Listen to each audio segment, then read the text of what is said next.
में 2 दिवसीय सतनाम मेला में आए हैं। यहाँ के आयोजक टीम के सभी साथीगण, कार्यक्रम के संचालक सम्मानीय पुनीराम बंजारे साहब, हमारे साथ चल के आए सम्मानीय अमृता मिलन जी, भोजन लेडी छत्तीसगढ़, साथ ही Basant Narang madam, Rohini Lakshmi madam, doctor Kishan Lakshmi sir, Dev Maheshwari sir, Wakeshwar Barman साहब और हमारे बीच अभी आई दीदी सुनीता चंद्रा जी।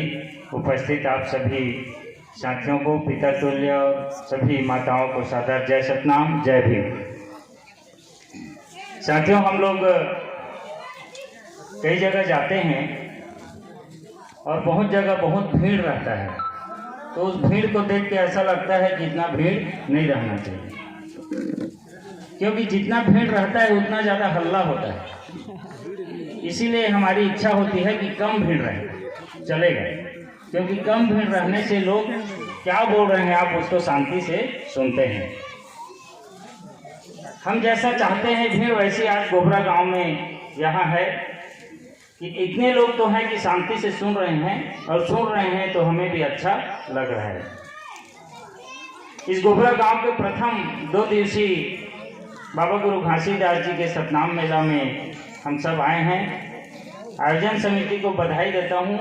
इतने सालों बाद, कोई बात नहीं, पहली बार आप आयोजित किए, लेकिन बहुत अच्छा किए, शुरुआत तो की। लेकिन इससे एक चीज़ और आप देखिएगा, जैसे मेरे माता पिता पढ़े लिखे नहीं थे, अनपढ़ हैं, मेरी माँ भी जिंदा है। यदि मैं नहीं पढ़े रहता या मेरे से पहले मेरी दीदी नहीं पढ़े रहती, इसका मतलब यह है मेरे घर में शिक्षा नहीं आता।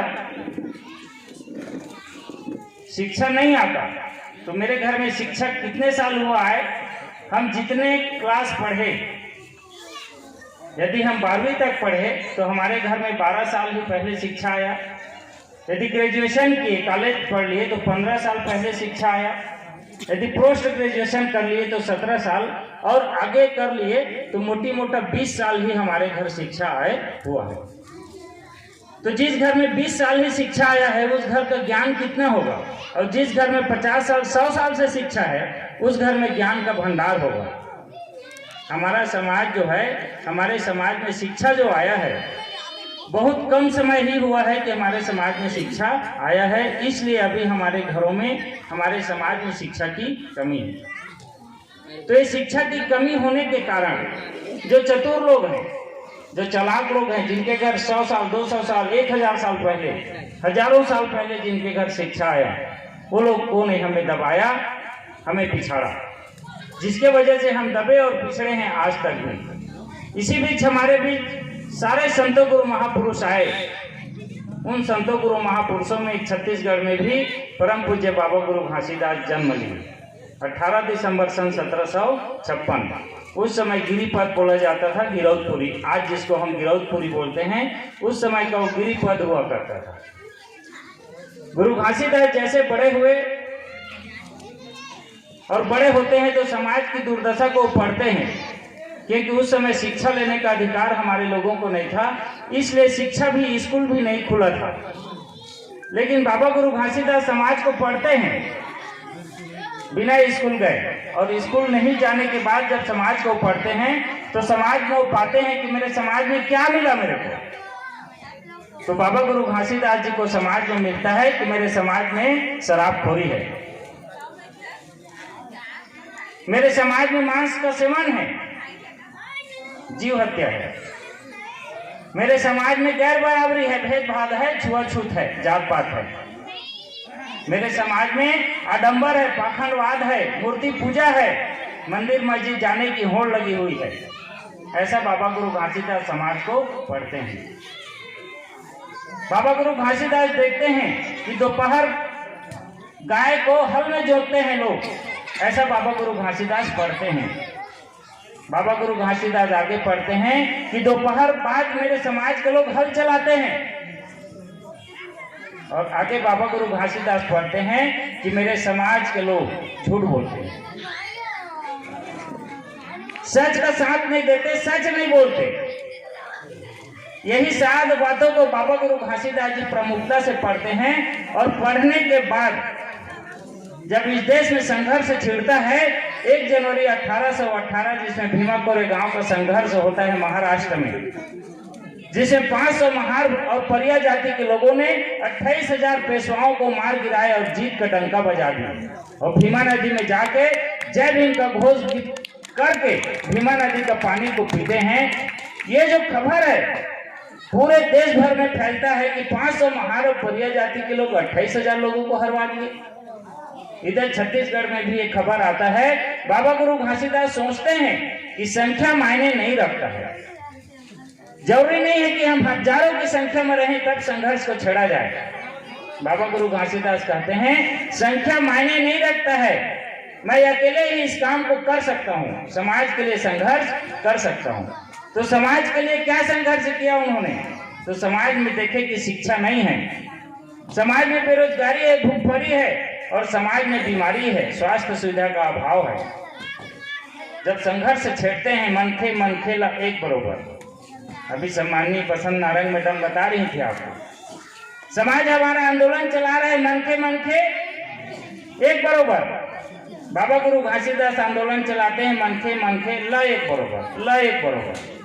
जैसे मैडम बोल रही थी कि विधि के समक्ष सब कोई समान है, मतलब किसी के साथ छुआछूत भेदभाव का व्यवहार नहीं किया जा सकता, एक बरोबर। लेकिन उसके जैसे आगे आप जाते हैं कि सबको शिक्षा मिलना चाहिए, तो यहाँ बाबा गुरु घासीदास मनखे मनखे ला एक बरोबर, सबको शिक्षा मिलना चाहिए। बाबा गुरु घासीदास कह रहे हैं मनखे मनखे ला एक बरोबर, सब लोग मिलना चाहिए शिक्षा।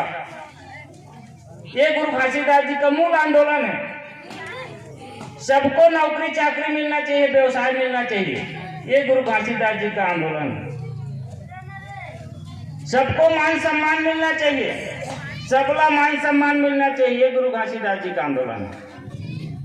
ये आंदोलन जब वो छेड़ते हैं 1820 में संघर्ष को छेड़ते हैं तो अंग्रेज समझ नहीं पाते हैं ये जो घासीदास है गिरिपथ के क्षेत्र में क्या संघर्ष करता है।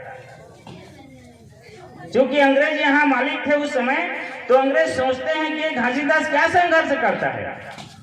तो अंग्रेज लोग बाबा गुरु घासीदास को समझने के लिए नागपुर बुलाते हैं।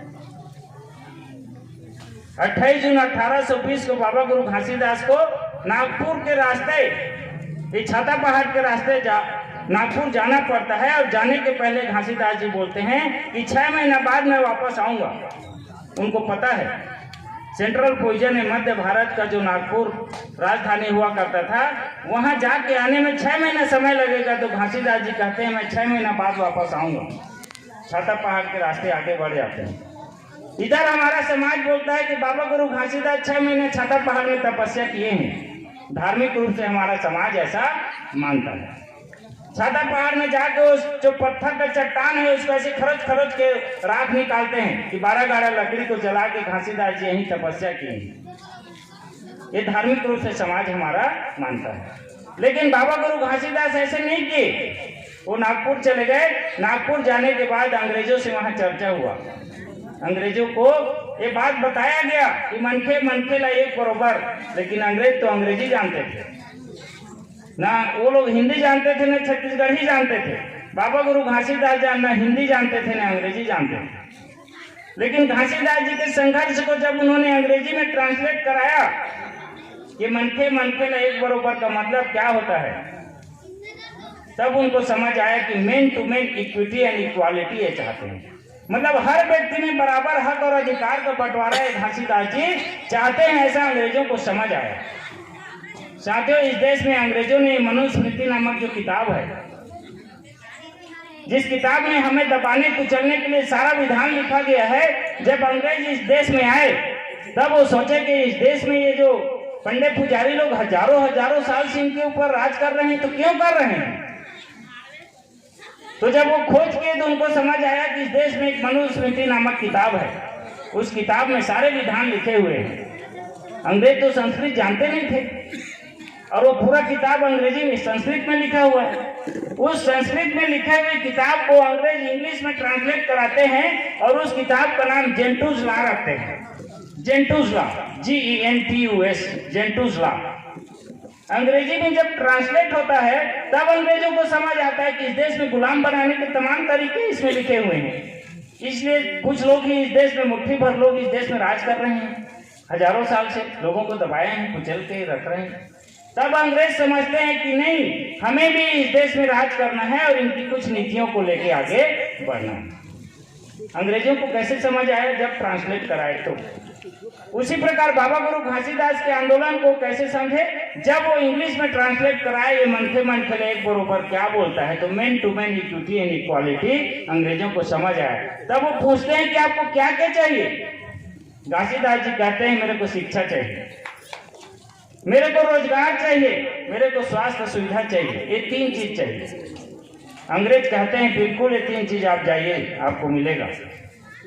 बाबा गुरु घासीदास वहां से 28 दिसंबर 1820 को 6 महीना बाद ठीक वापस आते हैं। उस समय वो गिरिपद में बाबा गुरु घासीदास जी को सुनने 2.5 लाख लोग इकट्ठा हुए थे। मैदानी छत्तीसगढ़ की जनसंख्या उस समय 5 लाख थी, लेकिन 2.5 लाख लोग इकट्ठा हुए थे। आज जो विरोध है, गिरिपद है आज, वो ग्राम पंचायत है, लगभग 1500 वहां की आबादी है। तो आज के तारीख में बाबा गुरु घासीदास जी के 250 साल के आंदोलन के बाद आज जब वहां 1000-1500 की आबादी है, तो आज से 250 साल पहले 5 लाख लोग कहां से इकट्ठा हुए रहे होंगे गिरिपद के नीचे? तो पूरे छत्तीसगढ़ के लोग इकट्ठा हुए थे। और किस बात के लिए इकट्ठा हुए थे? कि हमूल चाहिए। जब गुरु घासीदास जी ने बोला कि मनखे मनखे ला एक बरोबर, तो मतलब सब ला मिली, शिक्षा मिली, स्वास्थ्य मिली, रोजगार मिली, तो ये सब ला मिली के आंदोलन को समझ के लगभग 2.5 लाख लोग बाबा गुरु घासीदास जी को सुनने वहां पर इकट्ठा हुए थे कि हाँ हमूल चाहिए शिक्षा। तो एक जो 2.5 लाख लोग इकट्ठा हुए थे, जिसमें 45 से 60 जाति के लोग इकट्ठा हुए थे, जिसमें तेली, कुर्मी, पटेल, धोबी, गाड़ा, घसिया, मेहतर, चन्नाहू, लोहार, कलार, गोंड, कंवर, बिजवार, धंधवार, मरार, सारे लोग मिलके 45 से 60 जाति के लोग मिलकर वहां 2.5 लाख लोग इकट्ठा हुए। और बाबा गुरु घासीदास जी को जब सुने तो बाबा गुरु घासीदास जी ने शर्त रखा, ये 7 शर्त को तुम मानोगे तब वो तुमको 3 अधिकार मिलेगा। पहला शर्त, शराब नहीं पियोगे। घासीदास जी पढ़ के गए थे, शराब नहीं पियोगे। दूसरा, मांस नहीं खाओगे, जीव हत्या नहीं करोगे। तीसरा, संपूर्ण सामाजिकता मानोगे, जात पात भेदभाव, ऊंच नीच, गैर बराबरी नहीं मानोगे। चौथा, मूर्ति पूजा का निषेध करोगे, मंदिर मस्जिद जाना बंद करोगे। और 5वां, दोपहर बाद एक गाय को हल में नहीं जोतोगे। और 6वां, दोपहर बाद हल नहीं चलाओगे। और 7वां, झूठ नहीं बोलोगे, सच बोलोगे, सत्य का ध्यान करोगे। ये 7 शर्त है मेरा, इसको यदि तुम मानोगे तो ये 3 अधिकार जो मैं लेके आया हूं तुमको मिलेगा। उपस्थित 2.5 लाख लोगों ने बाबा गुरु घासीदास जी को वचन दिए।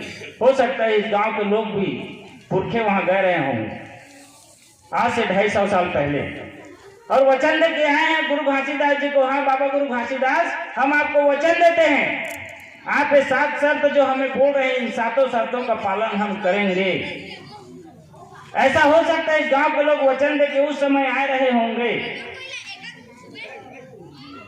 आज हमारा समाज बोलता है कि घासीदास 7 वचन दिए, उल्टा नहीं कर रहे हैं।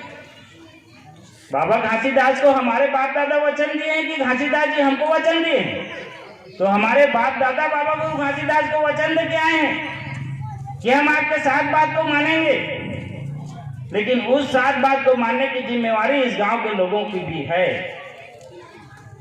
और यदि नहीं जानते हैं तो जान लीजिए कि आपके बाप दादा उस समय 250 साल पहले वहां पर गए थे, वचन देके आए हुए लोगों के आप और हम बच्चे हैं, तो हमें उस जिम्मेवारी को निभाने की जरूरत है। बाबा गुरु घासीदास बोले ठीक है जाओ, तुमको 3 अधिकार मिलेंगे। बाबा गुरु घासीदास के कारण इस देश में स्कूल खुलना चालू हुआ। लॉर्ड मैकाले का शिक्षा नीति इस देश में आया।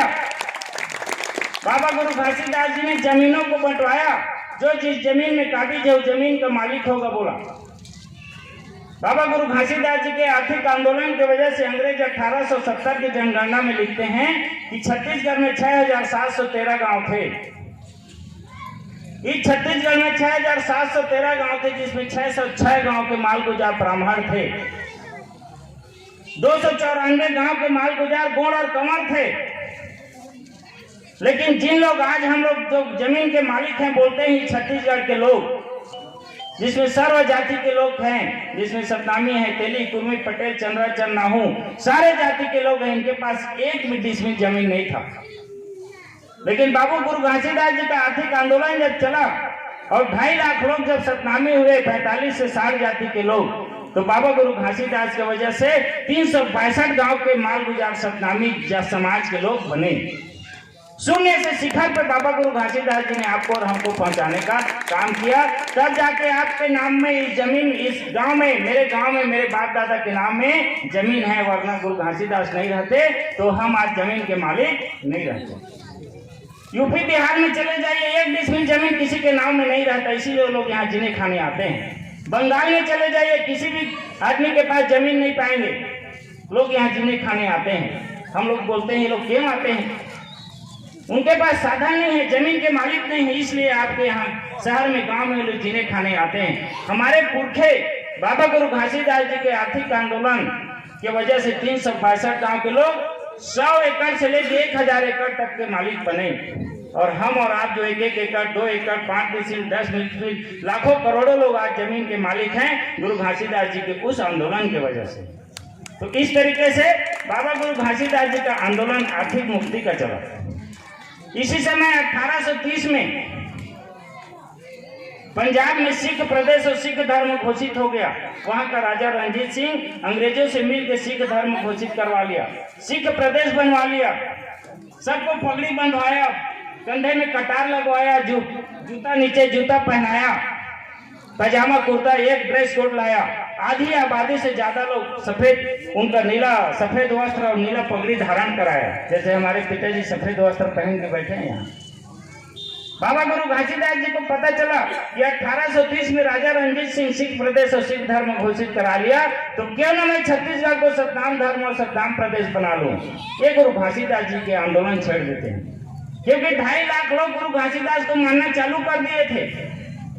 बाबा गुरु घासीदास एक ड्रेस कोड दिए कि मेरे लोग भी सफेद वस्त्र पहनेंगे, सफेद पगड़ी धारण करेंगे, सफेद का गले में पट्टा लगाएंगे और सब संच बोलेंगे। कोई मांस नहीं खाएगा, कोई मदिरा नहीं पिएगा। ये 2.5 लाख लोग बाबा गुरु घासीदास के क्रोश में एक ड्रेस कोड में ले आते हैं। इस आंदोलन को देख के अंग्रेज डर जाते हैं और डर के 6 जून 1830 को छत्तीसगढ़ को छोड़ के चले जाते हैं। अंग्रेज गजेटियर में लिख के गए हैं, पढ़िए कि 6 जून 1830 को छत्तीसगढ़ को छोड़ के अंग्रेज चले जाते हैं और लिखते हैं कि घासीदास के प्रचंड आंदोलन की वजह से 6 जून 1830 को अंग्रेजों को छत्तीसगढ़ से हटना पड़ा। ये सेम वर्ड अंग्रेजों ने लिख के गया है। हमारा स्वतंत्रता दिवस छत्तीसगढ़ का कब है? 6 जून 1830। हर साल 6 जून को आपको स्वतंत्रता दिवस मनाना चाहिए, लेकिन हम लोग छत्तीसगढ़ उदय दिवस कब मनाते हैं? 1 नवंबर को। नया राज्य बन गया हो। हमारे पुरखे, हमारे बाप दादा आज से 200 साल पहले इस प्रदेश को आजाद करा दिए। जब पूरा अंग्रेज इस देश पे कब्जा कर रहा था, तब बाबा गुरु घासीदास छत्तीसगढ़ को आजाद कर दिए हैं। ये कितना बड़ा गौरव का बात है आपके, हमारे लिए। लेकिन इस समाज जानकारी के अभाव में बाबा गुरु घासीदास जी के मूल आंदोलन को चलाने के बजाय सिर्फ जात पात को खत्म करो, मनखे मनखे एक बरोबर का भाषण देके चले जाते हैं। हमारा मनखे मनखे एक बरोबर में फायदा है या मनखे मनखे ला एक बरोबर में फायदा है? हम सबको शिक्षा रोजगार मिलेगा, इसमें फायदा है कि जात पात को खत्म करो में ही फायदा है? तो हमें हमारे हक अधिकार मिले, इसमें हम सबको फायदा है कि हमारे सबके घर में शिक्षा है, नौकरी है, राजनीति है, हम धन दौलत के मालिक बने, जमीन जायदाद के मालिक बने, व्यापार और बिजनेस करें, इसमें हमको फायदा है। बाबा गुरु घासीदास जी का आंदोलन ये था। 1830 में अंग्रेज छोड़ के चले जाते हैं। इधर बाबा गुरु घासीदास जी के आंदोलन को सहयोग करने वाले राम राय, सोना खान के जमींदार गुंजवार राम राय बाबा गुरु घासीदास जी के आंदोलन को सहयोग करते हैं। लेकिन अचानक राम राय जी की मृत्यु 1830 में हो जाती है। लेकिन पिताजी के आंदोलन में सहयोग को वीर नारायण सिंह जी, जो उनके बेटे थे, वो देखते हैं कि मेरे पिताजी बाबा गुरु घासीदास जी के सतनाम आंदोलन को सहयोग कर रहे हैं। तो पिताजी के बाद वीर नारायण सिंह जी भी बाबा गुरु घासीदास जी को सहयोग करना चालू कर देते हैं। सोना खान का जो उत्तराधिकारी का गद्दी खाली था, 1820 से 30 संघर्ष करते हैं और 1831 से 1840 समन्वय बनाते हैं। बाबा गुरु घासीदास सोचते हैं ये सतनाम आंदोलन के चलाने के लिए और लोगों की जरूरत है।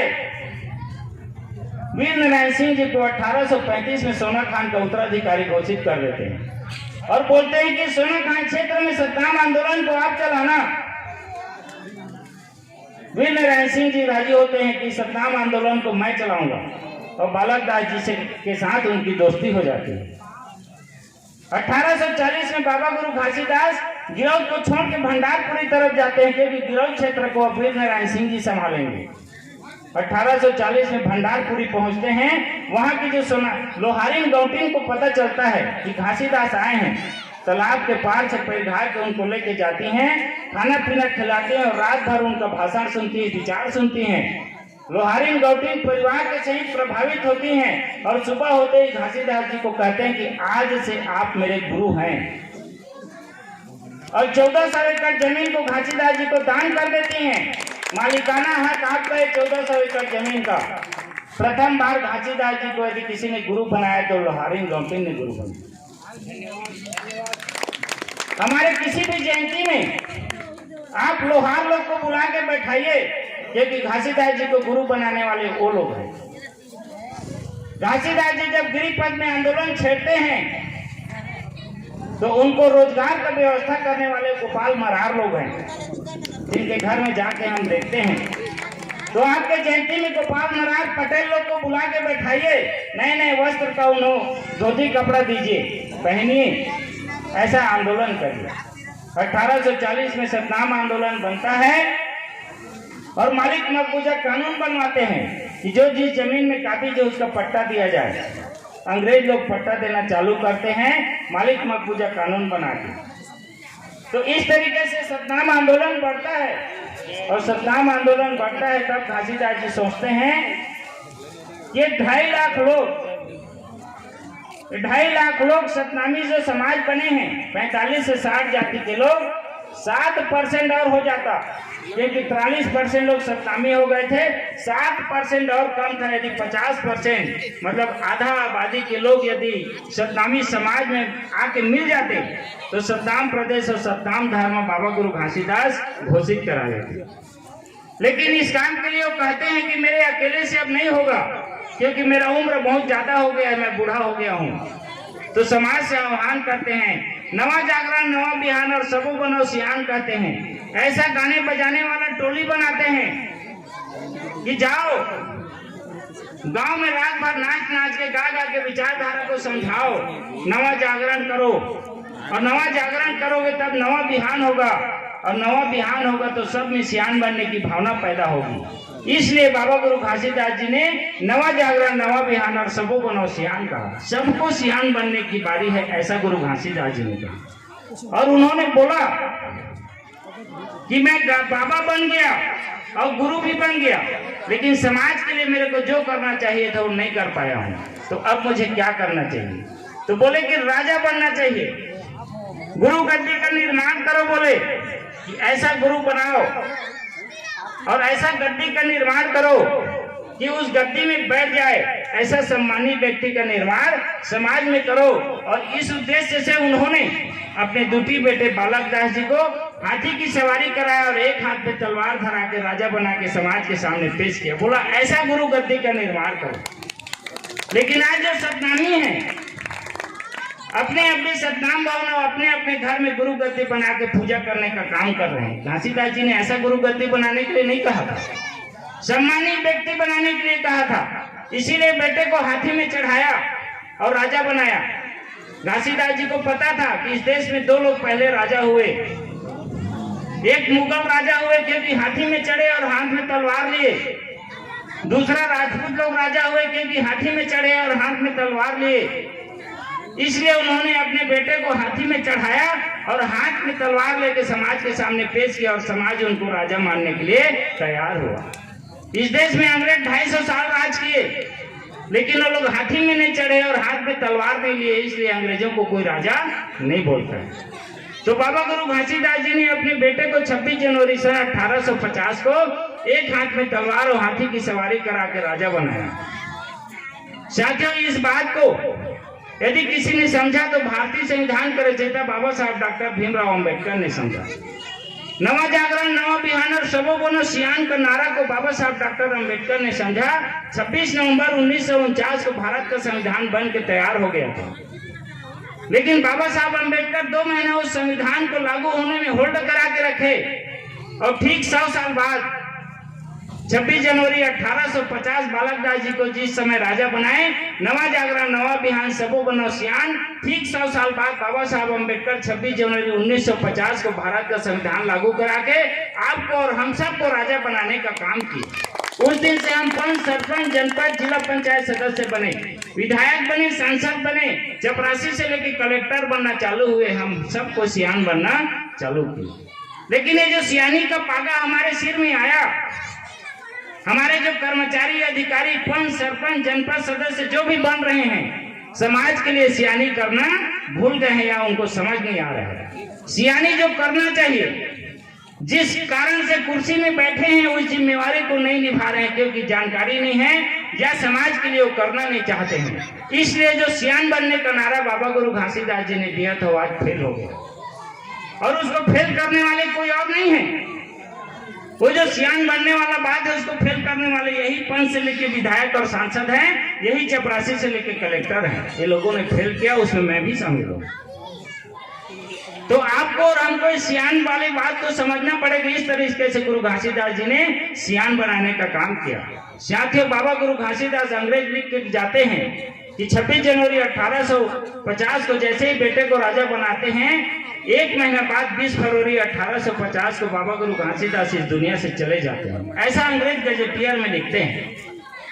पिताजी के जाने के बाद वीर नारायण सिंह और बालक दास जी दोनों बच जाते हैं।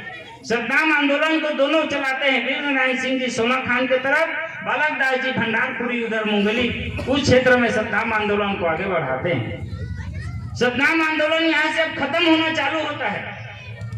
बाबा गुरु घासीदास जी ने जो मैकेनिज्म बनाया था अब खत्म होना चालू होता है।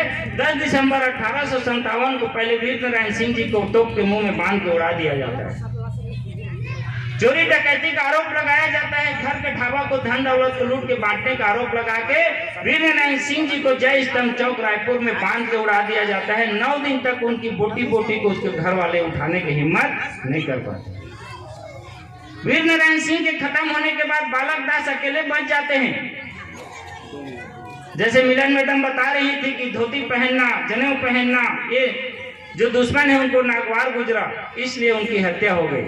अकेले पड़ जाते हैं। छाता और पन्ही हमारे सियान लोग को मालूम है। एक समय ना तो छाता ओढ़ के किसी गौटिया के घर से गुजर सकते थे, न पैर में पन्ही पहन के। छाता और पन्ही, सिर का लाज और ताज है छाता और पैर का लाज है पन्ही। छाता और पन्ही पहनने का अधिकार भी नहीं था हम लोगों को। लेकिन तब बालक दास जी छाता और पन्ही पहन के, रेशमी धोती पहन के, रेशमी पागा पहन के, रेशमी सूती का जनेऊ पहन के दुश्मन के गली में गुजरते थे। यह बात उनको पसंद नहीं आया। 28 मार्च 1860 को बालक दास जी की हत्या कर दी जाती है और अब बांधा में हत्या कर दी जाती है। वीर नारायण सिंह इधर खत्म हो जाते हैं, सद्दाम आंदोलन इधर खत्म, भंडारपुरी तरफ बालक दास जी खत्म कर दिए जाते हैं, सद्दाम आंदोलन उधर खत्म। साथियों, उसके बाद देखिए क्या होता है। वो जो 42-43% लोग जो सद्दामी बने थे, 45 से 60 जाति के लोग, उनको धमकाया जाता है कि अब तुम्हारे रखवाले जिंदा नहीं हैं, तुमको यदि अपनी धन धरती को बचाना है तो तुम पुनः वापस आ जाओ। जिस जाति से तुम गए थे, सद्दामी बने थे, उस जाति में पुनः वापस आ जाओ यदि तुमको अपनी धन धरती जमीन की रक्षा चाहिए तो। वो जितने गुरु घासीदास के कारण सद्दामी बने थे, सभी के सभी वापस अपने जिस जाति में आए थे उस जाति में पुनः चले जाते हैं। इसलिए आज इस छत्तीसगढ़ में सिर्फ और सिर्फ 8% सद्दामी बचे हैं। 35% लोग वापस चले गए हैं। ये वापस गए हुए लोग हैं जो आपके गांव में रहते हैं, आसपास रहते हैं लोग, हमसे वापस गए हुए लोग हैं। ये लोग गैर नहीं हैं क्योंकि उनका रक्षा करने वाला हमारे बीच में और कोई नहीं बचा। सद्दाम आंदोलन को खत्म करने के लिए 1883 में डोला यात्रा निकालते हैं, उसको रोक दिया जाता है। डोला यात्रा नहीं निकाल सकते।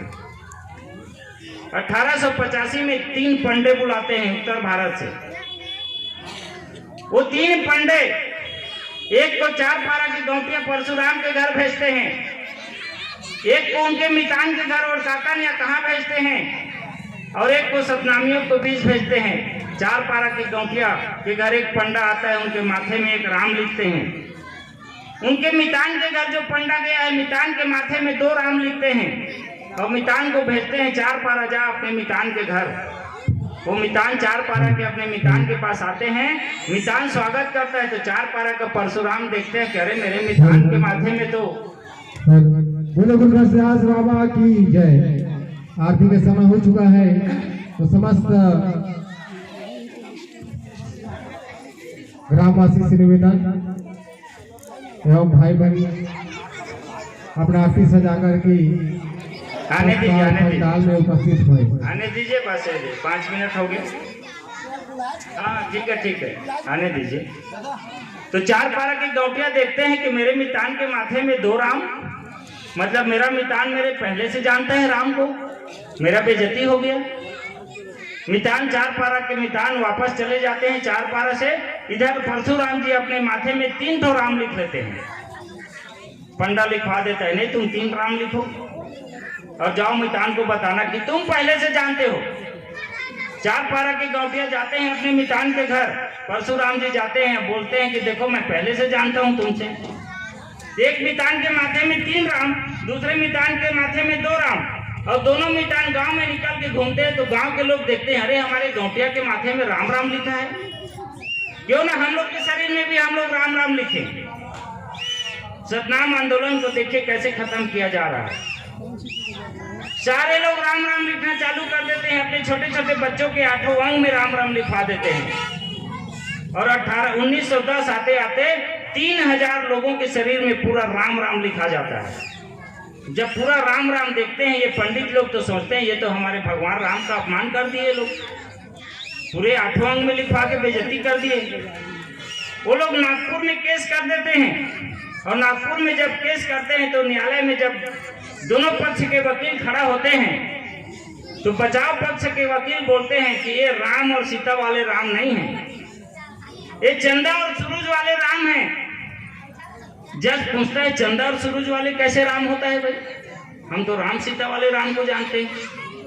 तो बचाव पक्ष के वकील बोलते हैं कि हमारे तरफ जाके देखिए जो बूढ़े लोग हैं, बूढ़े बूढ़ी लोग सोते समय हे राम बोल के सोते हैं, और जब सुबह उठते हैं तो राम राम कहते उठते हैं। आज भी हमारे पुराने लोग जो हमारे दादा दादी हैं सोते वक्त राम बोल के सोते हैं और उठते हैं तो राम राम बोल के उठते हैं। तो जज को समझ आ जाता है कि वकील ठीक बोल रहा है, ये राम सीता वाला राम नहीं है, ये राम राम चंदा और सूरज वाला राम है। मतलब इनकी केस को खारिज किया जाए, एक गांव वाले का विजयी हो जाता है। गांव वाले उस केस को जीत के आते हैं और जीत के खुशी में 1911 में पहली बार जश्न मनाते हैं नदी के उस पार। और उसी केस के जीतने की खुशी में हर साल नदी के कभी इस पार रामनामी मेला, नदी के कभी उस पार रामनामी मेला। आज लगभग 125 साल तक ये परंपरा जारी है। आज के बच्चों को किसी को पता नहीं है कि रामनामी मेला क्यों लगाया जाता है, वो परंपरा बन गया, वो हमारा जीत का जश्न था 1911 का प्रथम रामनामी मेला। तो इस तरीके से सतनाम आंदोलन को खत्म करने के लिए इधर रामनामी मेला चालू कर दिया गया, पंडों द्वारा राम राम लिखवा दिया गया। दूसरा पंडा इधर सूर्यवंशी चालू करवा दिया जांजगीर सिवनी रैन बेल्टन में। तो इधर रामनामी इधर सूर्यवंशी और बच गए लोग, हम लोग कट्टर सतनामी है बोल के इस आंदोलन को बाबा गुरु घासीदास के भक्ति के आंदोलन को चला के ये जो मनखे का एक बरोबर मूल आंदोलन था घासीदास जी का, वो मूल आंदोलन को खत्म कर दिए। आज भी हमारा समाज मनखे एक बरोबर, मतलब जात पात को एक करो, छुआछूत नहीं होना चाहिए, सिर्फ ऐसे ही आंदोलन गुरु घासीदास चलाए हैं ऐसा बोल के पूरा आंदोलन को अलग थलग कर दिए। तो लेकिन हमारा आंदोलन मनखे ला एक बरोबर हक और अधिकार का आंदोलन है, शिक्षा स्वास्थ्य रोजगार का आंदोलन है, राजनीति राजा बनने का आंदोलन है। यदि हम राजा बनते हैं तभी हम समाज का भला कर सकते हैं, और राजा बन के ही समाज को आगे किया जा सकता है। ये बाबा गुरु घासीदास जी ने स्पष्ट शब्दों में उस समय बोले थे। उसी बात को बाबा साहब अम्बेडकर 26 अप्रैल 1948 को बोले हैं, political power is the master key. Yes, it is a master key by which can open all doors of progress. तरक्की के सभी रास्ते राजनीति से खोले जा सकते हैं, ऐसा बाबा साहब डॉक्टर अम्बेडकर ने बाबा गुरु घासीदास जी के बात को कहा। आज हमारा समाज कहीं बैठता है, समिति के लोग बैठते हैं तो सबसे पहले बोलते हैं ये भाई राजनीति का बात नहीं होना चाहिए। समाज में मना करते हैं कि राजनीति का बात नहीं होना चाहिए, जबकि राजनीति से ही हमारा समाज, पूरा देश और पूरी दुनिया आगे बढ़ेगा।